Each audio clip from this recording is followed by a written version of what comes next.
미래를 보는 창 JTB. 안녕하세요. JTB 제이입니다.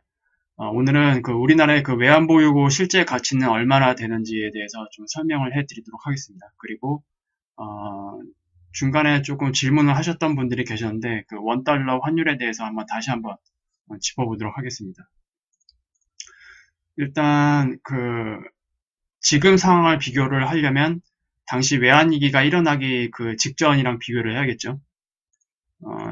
일단 외환위기가 1997년 하반기에 터졌습니다. 그래서 1996년 자료를 이제 일단 검색을 해서 제가 가져왔는데요. 1996년입니다. 당시 외환보유고는 332억 달러 정도였습니다. 그리고 현재는 통계청 9월 기준으로 4,029억 달러입니다. 지금 검색을 해보니까 통계청에는 9월까지밖에 안 나오더라고요. 그래서 일단 9월 자료를 가져왔고 아마 지금이랑 큰 차이는 없을 겁니다. 수치상으로 비교를 해보면 10배 이상이 증가를 했어요. 외환보유고가. 그래서 많은 사람들이 그때 당시보다 지금이 외환보유고가 굉장히 많아졌다라고 착각을 합니다. 이 명목상 지표를 볼 때는 주의 깊게 봐야 된다고 했었죠. 저는 이 명목상 지표에 대한 함정에 빠지지 않기 위해서 일단 국제 금가격을 가져왔습니다. 과연 당시에 이 332억 달러 그리고 지금 4,029억 달러를 가지고 무엇을 할 수 있느냐가 중요하겠죠. 화폐라는 건 시간이 흐르면 흐를수록 우리가 지금 신용화폐 시스템에 살고 있기 때문에 가치가 계속 하락을 합니다. 그래서 그 값도 대입을 해야겠죠. 일단 당시 국제 금가격은 1온스당 380달러였습니다. 그리고 지금은 1223.4달러 정도 되는데 일단 소수점은 떼버리고 계산하기 쉽게 1223달러로 일단 계산을 해보겠습니다. 그래서 당시 332억 달러를 가지고 금을 구매를 했다면 대충 이 정도 8,747만 3,684온스를 살 수가 있습니다. 그리고 지금 우리는 4,029억 달러로 3억 2,943만 5,814온스를 살 수가 있죠. 그래서 이 비율을 보면은 3.77배입니다. 그래서 일단 명목상 외환보유고는 외환위기 직전보다 무려 10배 이상이 증가됐지만 실제 가치로 환산을 하면 3.7배 뭐 이것도 반올림 하면은 대충 3.8배가 증가했다라고 보는 게 맞습니다. 우리가 외환위기 빠지거나 뭐 기타 위기에 빠지면은 금이 굉장히 중요하잖아요. 금은 이제 모든 것을 대해서 이제 가치를 지불할 수 있는 유일한 돈이 되는데 우리가 IMF 시절 당시에 괜히 금 모으기를 한 게 아닙니다. 금으로 IMF 그 기관의 빚을 갚은 겁니다. 그래서 저는 이 금 가격에 대해서 가치를 환산하는 것을 굉장히 중요하게 생각을 하고요. 그래서 이 값까지 이제 대비를 했을 때 우리의 외환보유고는 실제적으로 1996년보다 3.7배 증가한 거라고 보는 게 맞습니다. 그리고 1996년 당시에 외환보유고를 현재 가치로 계산을 하면은 332억 달러가 아니라 우리는 당시 현재 물가 가치 기준으로 봤을 때 1253억 달러를 가지고 있었던 거예요. 여기서 이제 외환위기에 빠진 거죠. 문제는 이제 당시 국내에 들어와 있는 외자 비중이 지금이 훨씬 큽니다. 그때 당시에 신흥국의 외환위기라는 게 뭡니까? 미국의 달러의 힘으로 아시아 신흥국 시장을 개방하기 위한 그런 정치적 요인들이 많이 개입된 거 아닙니까? 그래서 대부분 이때 기점으로 해서 아시아 이머징 마켓 시장이 개방이 됐습니다. 금융이 개방이 됐었고 우리나라도 이때부터 금융이 개방이 되면서 우리나라에 많은 외자가 들어오기 시작했습니다. 그래서 일단 이때와는 환경이 굉장히 틀립니다. 외자 비중이 지금 훨씬 더 커요. 그래서 대외 악재로 빠져나갈 경우에는 1차 외환위기를 겪었던 당시로 되돌아갈 수 있는 충분한 상황이 만들어집니다. 실제 가치가 3.77배가 증가를 했다고 하지만 외자 비중도 그만큼 늘어났기 때문이죠. 그래서 우리 정부는 지금 시점에서 가장 시급한 건 미국과 통화스와프 계약을 맺는 거예요. 이게 2011년에 종료가 됐거든요. 이 계약이. 그래서 지금까지 계속 이제 계약이 안 되어 있는 상태인데, 현명한 정부라면, 그리고 제가 알고 있기로도, 우리나라 그 금융위에서 미국과 통화스와프 계약을 맺으려고 노력하고 있는 것으로 알고는 있습니다. 근데 미국이 응해줄지는, 솔직히 모르겠어요. 과연 미국이 응해줄지, 스와프 계약을. 만약에 통화스와프 계약을 안 해준다? 그러면 또 이렇게 될 수 있습니다. 10배 이상의 증가된 외환보유고가 아니에요. 명목상 지표에 절대로 착각을 하시면 안 됩니다. 그리고 지금 50대 분들은 이미 외환위기를 사회인으로서 겪었고, 그리고 진화 위기들을 다 몸소 겪었습니다. 실제적으로 우리나라가 체감하는 그 위기 중에 가장 큰 위기는 2008년 금융위기도 아니고 외환위기입니다. 외환위기. 외환위기 때 정말 많은 회사들이 줄도산을 했었고, 당시 그 우리나라 네 번째에 있는 그 대우라는 대기업도 그때 무너졌죠. 그만큼 엄청난 파급력을 가진 그 위기였습니다. 그래서 대부분 50대 이상 분들은 IMF를 정말 끔찍하게 여겨요. 끔찍하게. 정말 몸서릴 정도로. 그런데 지금 상황이 지난 위기 중에서 IMF와 굉장히 닮아가고 있죠. 최근 그 개봉했던 그 영화 뭐 있죠? IMF 주제로 한 영화가 있었죠. 한국 부도의 날인가요? 그거를 이제 기회가 되신다면 한번 꼭 보세요. 당시 상황이 어땠는지. 그러니까 외환위기가 일어나기 직전 1996년 상황부터 어떻게 되었었는지. 이미 그 외자들이 빠져나가기 시작했고요. 야금야금. 그리고 자영업자들이 굉장히 힘들어지기 시작했습니다. 이미 그때부터. 근데 2008년에는 자영업자가 갑자기 뭐 힘들어지거나 이런 징후들이 없었어요. 갑자기 터져버렸습니다. 근데 지금은 경제 둔화와 같이 가고 있기 때문에 오히려 신흥국 입장에서는 외환위기 당시의 그 흐름이랑 더 흡사해요, 지금. 그리고 제가 뭐라고 했습니까? 지금 오고 있는 이 위기는 단순한 특정 섹션에서 일어나는 위기가 아니라 부채 기반의 전반적인 큰 위기다. 본질적인 위기로 가고 있다. 그래서 이머징 마켓 시장부터 일단 위기가 시작될 확률이 높다라고 제가 말씀을 드렸고, 이미 우리나라 그 자영업분들 굉장히 힘듭니다. 아마 50대 이상 자영업자분들은 이때 기억 많이 날 거예요.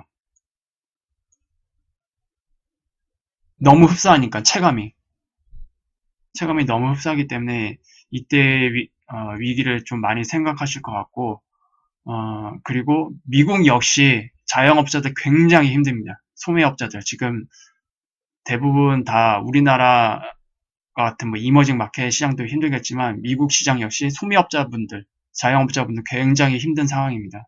그만큼 체감 경기는 굉장히 안 좋아지고 있는 상태고요. 그래서 일단 이 외환보유고가 그 정부나 뭐 언론에 보면은 지난 외환위기 당시보다 외환보유고가 굉장히 많이 증가했고 기초가 탄탄하다라고 얘기하고 있지만 그거는 명목상 지표일 뿐입니다. 절대로 여러분들은 그거에 속으시면 안 돼요.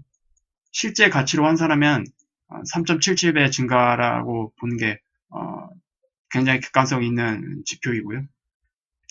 그리고 외환보유고라는 것 자체가 우리나라에 들어와 있는 그 자금 규모이지 우리 정부가 가지고 있는 자금이 아니에요.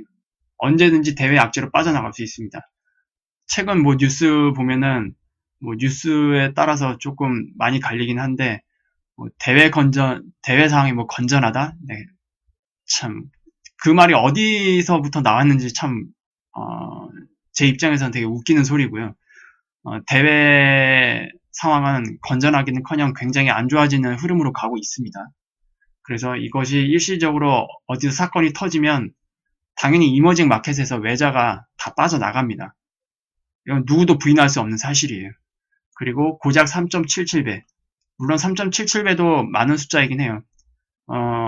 이 실제 가치로 봐도 외환위기 당시보다는 견고한 게 맞긴 맞습니다. 하지만 3.77배라는 수치는 충분히 대외 악재로 빠져나가면 큰 위기로 번질 가능성이 있는 수치입니다.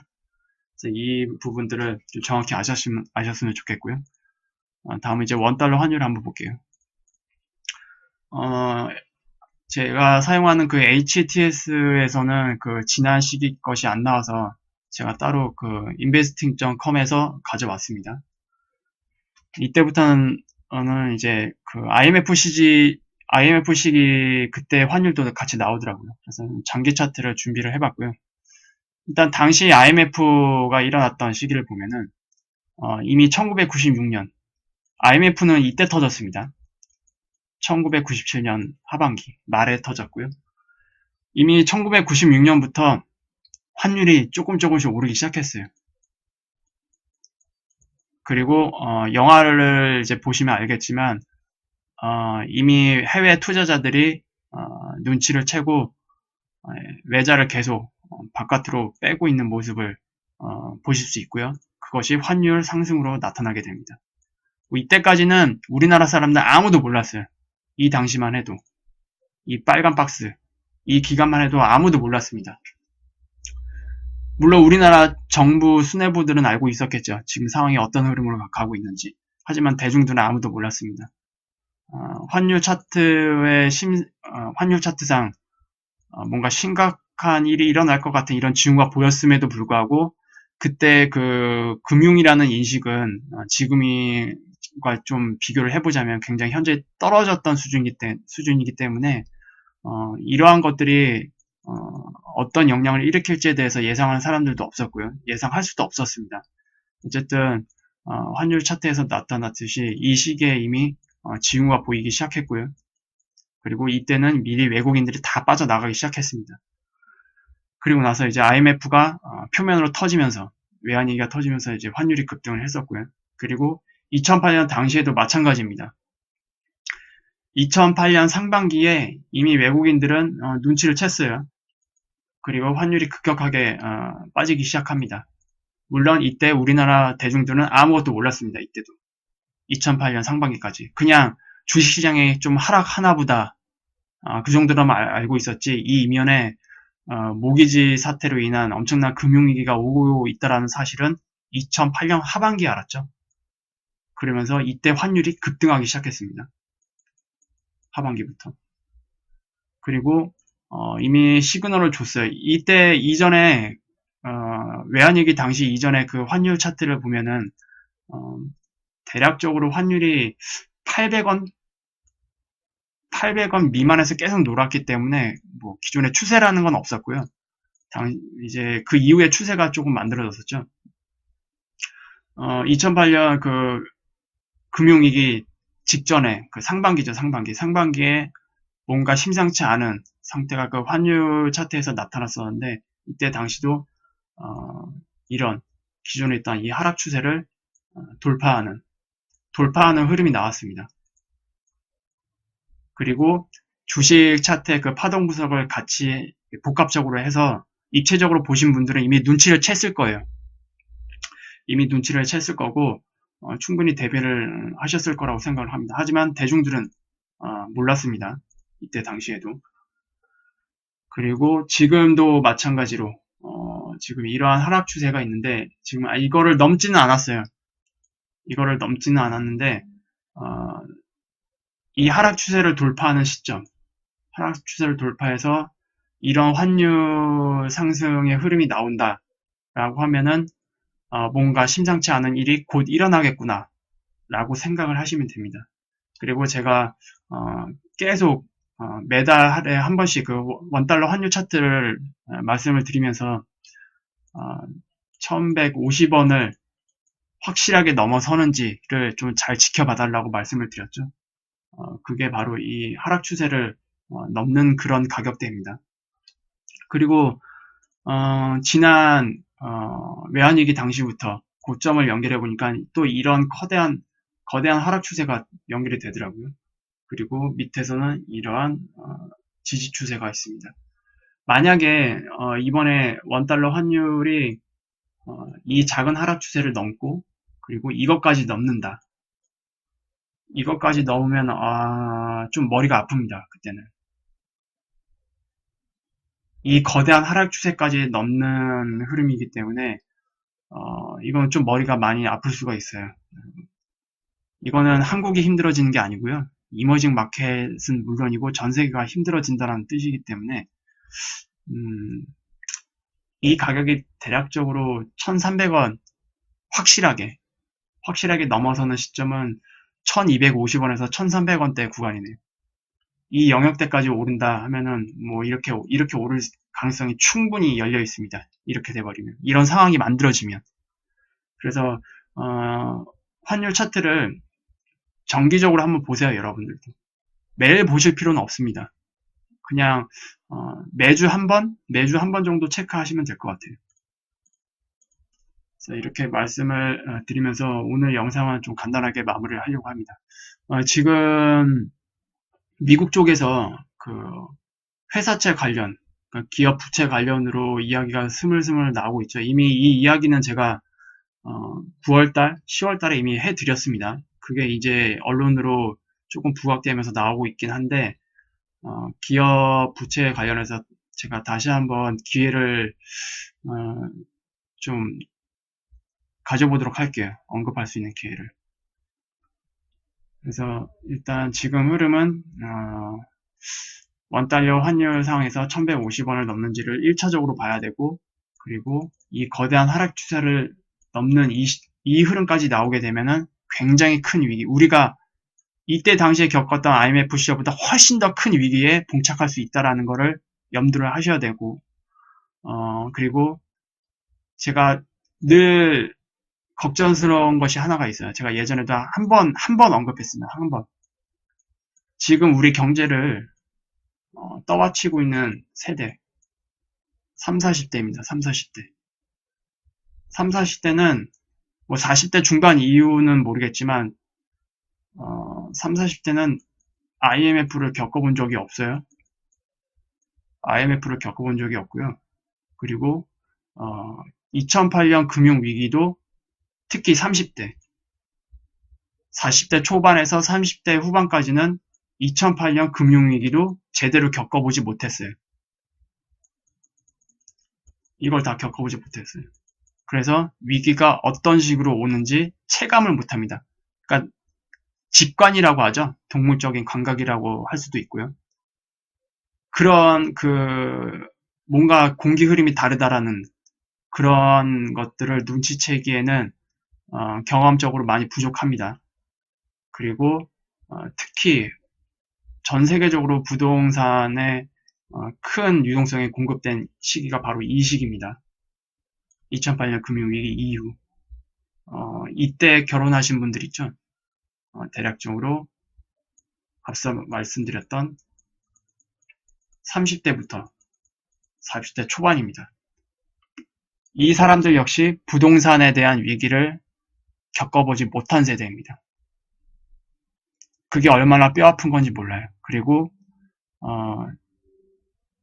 공교롭게도 이 시기에 가장 낮은 금리 그게 적용이 돼버렸어요. 그래서 많은 부채를 저금리를 통해서 지탱을 하고 있습니다. 버틸 수 있습니다. 지금 당장까지는 버틸 수 있어요. 하지만 이제 금리가 본격적으로 오르고 대외 환경이 나빠지게 되면은 우리나라 금리는 어쩔 수 없이 급등을 하게 됩니다. 그렇게 됐을 경우 이 사람들이 부담해야 할 그런 자본들이 과연 여력이 있을지 저는 없다고 보고 있거든요. 그리고 이분들도 이미 이 방송을 보시는 30대부터 40대 초반 분들은 이미 알고 있습니다. 금리가 급등을 할 경우 모기지에 대한 그 부채를 부담할 자신이 없다라는 걸 자기 스스로도 알고 있어요.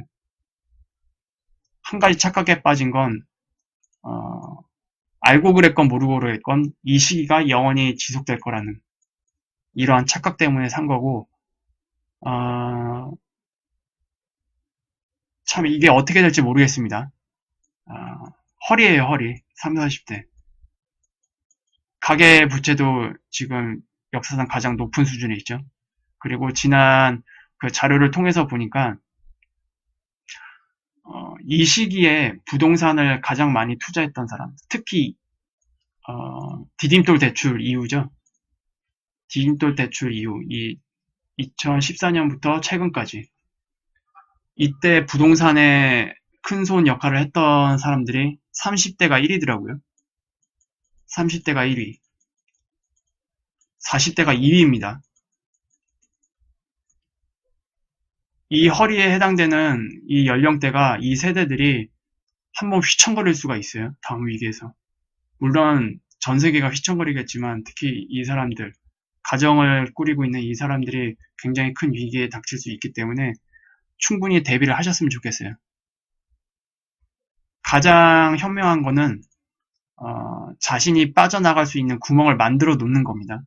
이미 일을 저질렀다면 자신이 빠져나갈 수 있는 구멍도 같이 만들어야 돼요. 해지를 하셔야 됩니다. 미래는 어떻게 될지 모르잖아요.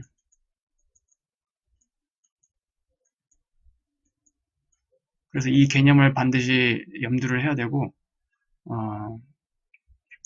다음 시간에는, 이제 조금 회사채 관련, 그리고 또는 뭐 이태리 그 예산안 문제, 이 문제를 조금 집중적으로 다시 한번 체크해 볼 예정입니다.